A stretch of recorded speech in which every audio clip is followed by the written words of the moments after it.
यो तिजको लागि यो बटर चिकनको रेसिपी खत्रै अप्सन हुनेवाला छ है ननभेजहरूलाई। सबैभन्दा सुरुमा प्यानमा हामी हाल्छौँ बटर अनि राख्छौँ प्याज, खडा मसला, अदुवा, लसुन सिङ्गासिङ्गै राख्दा खासै फरक पर्दैन। अनि राख्छौँ हामी रेगुलर मसलाहरू बेसार, जिराको धुलो, खोर्सानी, गरम मसला अनि राख्छौँ हामी काजु। यी सबै कुरालाई एकछिन सटे गरे पछाडि हामी राख्छौँ टमाटर। टमाटर राखे पछाडि हामी यसमा राख्छौँ नुन। नुनले यो सबै कुरालाई एकदम सफ्ट बनाइसके पछाडि हामी यसको थिक पेस्ट बनाउँछौँ मिक्सचर गरेर।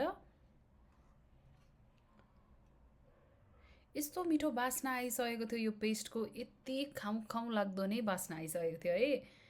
अब यस पछाडि हामीले म्यारिनेट गरेको मासु निकाल्छौँ फ्रिजबाट। यसलाई मैले चाहिँ बिहानै म्यारिनेट गरेको थिएँ।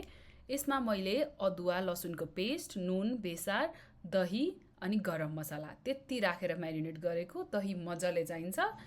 अनि अघिकै प्यानमा हामी राख्छौँ बटर अनि त्यो मासुलाई राख्छौँ अनि त्यसलाई लगभग पानी सुकिन्जेलै हामी त्यसलाई पकाउनुपर्छ।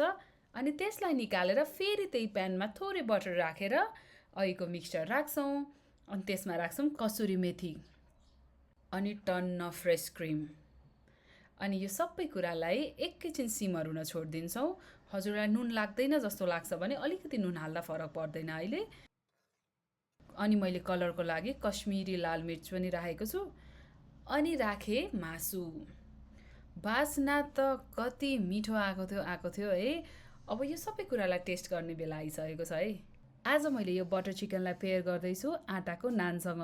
मैले यो नानमा चाहिँ बटर युज गरेकै छैन किनभने अब चिकनमै टन्नै बटर छ, होममेड अलिकति हेल्दी बनाउन खोजेको है। Thank you for watching. Bye.